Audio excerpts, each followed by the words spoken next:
আসসালামু আলাইকুম। রসনার রকমারিতে সকলকে স্বাগত জানাচ্ছি। আজকে নতুন একটি রেসিপি, খুবই চমৎকার একটি রেসিপি নিয়ে এসেছি।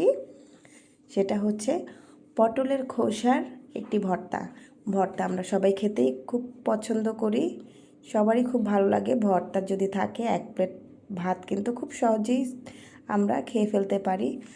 আর যদি মজাদার সব ভর্তা থাকে তাহলে তো কথাই নেই। পটলের খোসার এই ভর্তাটা আমার কাছে খুবই অসাধারণ লাগে। আমি এই জন্য পটলের খোসা নিয়ে নিয়েছি, আর একটি পটল আমি ছোট করে স্লাইস করে কেটে নিয়েছি। সাথে পটলের খোসাগুলো আমি প্রথমেই সিদ্ধ করে নেব। এই জন্য একটি হাঁড়িতে আমি কিছুটা পানি দিয়ে দিয়েছি, তবে পানির পরিমাণ খুব বেশি দেব না। এমন পরিমাণ দিতে হবে যাতে আমার খোসাগুলো এতেই সেদ্ধ হয়ে যায় এবং সম্পূর্ণ এই পানিটা যেন টেনে যায়, অর্থাৎ পানি যাতে আমার ফেলে না দিতে হয়, ফেলে না দিতে হয়। আমি এতে 1 কাপ পরিমাণ পানি দিয়েছি। আমার খোসার পরিমাণ অনুযায়ী আমি পানি দিয়েছি। দেখুন, এই আপনারা দেখলে একটা আইডিয়া করতে পারবেন। দেখুন, খোসা দেওয়ার পরে পানিটা কিন্তু তার সমান পরিমাণ হয়েছে, সেই আন্দাজ করে কিন্তু পানিটা দিতে হবে। পানিটা আমি কিছুটা ফুটিয়ে তারপরেই কিন্তু দিয়ে দিয়েছি খোসাগুলো। এখন একটি আমি ফ্রাই প্যানে 2 পিস মাছের লেজ ভেজে নেব। এই ভর্তাটার মধ্যে আমি রুই মাছ অথবা কাতল মাছ, যে কোনো মাছই আপনারা দিতে পারেন। খুব সুন্দরভাবে আমি এটাকে ভেজে নেব। খাবার তেল দিয়ে খুব সুন্দরভাবে উল্টিয়ে পাল্টে আমি একেবারে সুন্দরভাবে মাছগুলোকে ভেজে নিব। আর এর মধ্যে আমি কিন্তু পটলের খোসাগুলো সেদ্ধ করে নিচ্ছি। দেখুন, মাছগুলো কিন্তু ভাজা হয়ে গেছে। ভাজা হয়ে গেলে এটাকে আমি তুলে নিচ্ছি।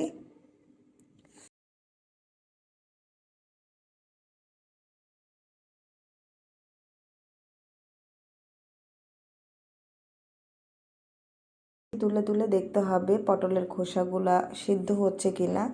তবে যদি আপনারা দেখেন যে পানির পরিমাণটা বেশি হয়ে গেছে, যদি বাই চান্স পানির পরিমাণটা বেশি হয়ে যায়, এর আগেই পানির পুরোপুরি না শুকাতেই যদি খোসাটা সেদ্ধ হয়ে যায়, সেক্ষেত্রে কিন্তু আপনারা পানিটা ফেলে দিতে পারেন। ফেলে দিয়ে তারপরে খোসাটা পুনরায় একেবারে পানিটা টানিয়ে নেবেন। আমার কিন্তু পানি এবং খোসার মেজারমেন্ট একেবারে সমান হয়েছে। দেখুন, পানিটা কিন্তু একেবারেই শুকিয়ে গেছে এবং সাথে খোসাগুলো মোটামুটি সেদ্ধ হয়ে গেছে। খুব সুন্দরভাবে এটা আমার সেদ্ধ হয়ে গেছে। এখন আমি এই যে তেলটা ছিল মাছ ভাজার পরে, সেটার মধ্যে কিছু পেঁয়াজ এবং রসুন স্লাইস করে কাটা, এগুলোকে আমি হালকা করে ভেজে নেব। দেখুন, আমি পেঁয়াজ এবং রসুনগুলোকে কীভাবে করে কেটে নিয়েছি। হালকা করে এটাকে আমি ভেজে নেব।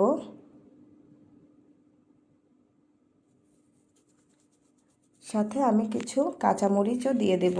কাঁচামরিচের পরিমাণটা আমি একটু বেশি পরিমাণেই দেব, কারণ ভর্তা কিন্তু ঝাল না হলে একেবারেই ভালো লাগে না। তবে আপনারা চাইলে ভর্তা যদি কম ঝাল দিয়ে খেতে চান, সেক্ষেত্রে মরিচের পরিমাণ কম দিতে পারেন। তবে মরিচটা বেশি দিলেই কিন্তু ভর্তাটা ভালো লাগে। এখানে চাইলে আপনারা কিছু শুকনো মরিচও দিতে পারেন, তাহলে কিন্তু ফ্লেভারটা আরেকটু ডিফারেন্ট হবে। কিন্তু আমি কোনো শুকনো মরিচই দেবো না, আমি শুধুমাত্র কাঁচা মরিচের ওপরেই এই ভর্তাটা আজকে করব। আমি ভেজে নিয়েছি, দেখুন, খুব সামান্য হালকা করেই আমি এটা ভেজে নিয়েছি। কীভাবে ভেজেছি দেখুন। এবার আমি এই তেলটার মধ্যেই যতটুকু তেল আছে, এতেই আমি যেই সেদ্ধ খোসাগুলো ছিল সেগুলোকে আমি ভেজে নেব। এটাকে ভেজে নিলে খুব সুন্দর একটা স্মেল আসে, খেতে কিন্তু অসাধারণ লাগে। খুব সুন্দরভাবে আমি এটাকে ভেজে তারপরে ব্লেন্ড করে নেব।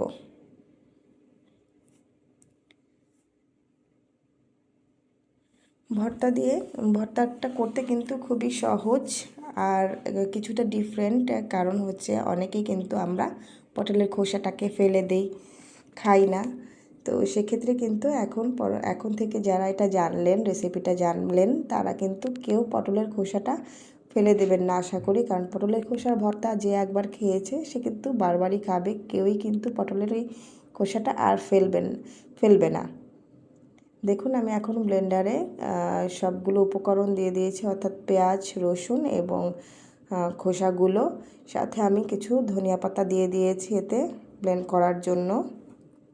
তবে এতে আমি এখনও পর্যন্ত মাছটা দেইনি। এখন আমি কিছুটা স্বাদ মতো লবণ এতে দিয়ে দিচ্ছি।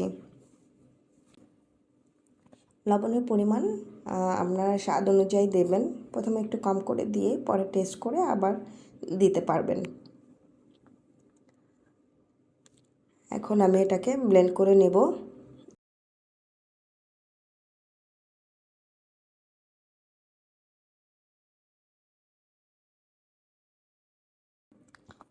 ব্লেন্ড করে নিয়েছি। এবার একটি বাটিতে আমি এগুলো সব তুলে নেব।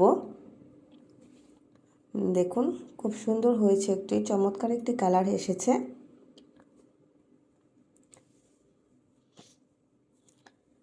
আমি সবগুলো ভর্তা এতে বাটিটাতে তুলে নিয়েছি। এখন আমি মাছগুলো কিন্তু কাটা ছাড়িয়ে নিয়েছি আগে থেকেই। মাছগুলো এখন আমি এতে দিয়ে দেব। মাছগুলো এখন ভর্তার মধ্যে দিয়ে খুব সুন্দরভাবে আমি মিশিয়ে নেব।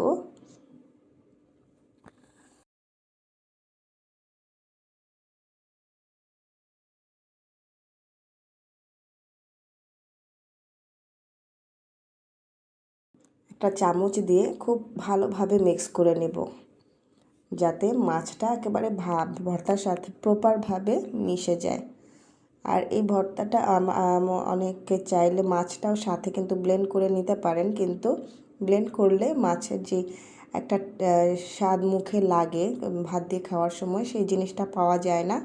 তাই আমি সবসময় এই ভর্তাটা করার সময় মাছটা এভাবেই অ্যাড করি। এটা খেতে কিন্তু অসাধারণ লাগে। আপনারা কিন্তু এটা অবশ্যই তৈরি করে খেয়ে দেখবেন। এখন আমি এর মধ্যে দিয়ে দেব সরিষার তেল, যেটা ভর্তাতে কিন্তু না দিলেই না, ভর্তার স্বাদ অনেক অনেক গুণ বাড়িয়ে দেয় এই সরিষার তেল। অনেকে সরিষার তেল অ্যাভয়েড করতে চাইলে অ্যাভয়েড করতে পারেন, তবে ভর্তার ক্ষেত্রে কিন্তু সরিষার তেল মাস্ট। সরিষার তেলটা দিয়ে আমি খুব সুন্দরভাবে আবার ভর্তাটাকে খুব ভালোভাবে মিক্সড করে নিচ্ছি। ভাবে মিশিয়ে তৈরি হয়ে গেল পটলের খোসার ভর্তা। অসাধারণ একটি রেসিপি এবং অসাধারণ খেতে, যেটা দিয়ে আপনি নিমেষেই এক প্লেট ভাত শেষ করে ফেলতে পারবেন। আশা করি আপনার পরিবারের সবাই খুব পছন্দ করবে। দেখুন মজাদার একটি ভর্তার রেসিপি আপনাদের সাথে শেয়ার করে ফেললাম।